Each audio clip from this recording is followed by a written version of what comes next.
మా వాళ్ళు ఎలా కొట్టుకుంటారు అనుకోలేదు. ఇంకా మ్యాటర్ ఏంటంటే ఈ వచ్చేవాడికి కూడా సంబంధం లేదు గొడవలో, కానీ పాత్ర పోషించాడు.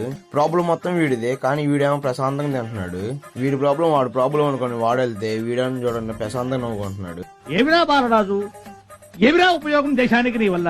రాజేష్ అసలు తగ్గట్లేదు. చేతిని అయితే పిండి పిప్పి చేసాడు. రాజేష్ ఎప్పుడు నవ్వుతూ ఉండేవాడికి ఒక్కసారి కోపం వచ్చిందంటే అమ్మో ఈ రకంగా ఉంటాడని తెలియదు.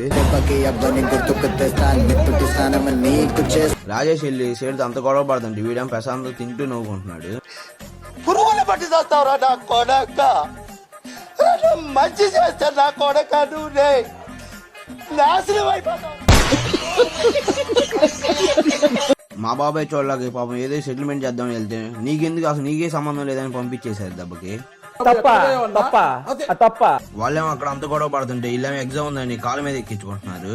ఎందుకు పుడతారో కూడా తెలియదండి మనుషులు. కొంతమంది బేసిక్ సెన్స్ ఉండదు మనుషుల దగ్గర. పార్ట్ 2 కావాలంటే కామెంట్ చేయండి. ఈ రోజు ముఖ్యాంశాలు ఇవే. మరి కొంచెం ఫాలో సబ్స్క్రైబ్ చేసుకోండి మామ. మరి వెళ్ళొస్తా.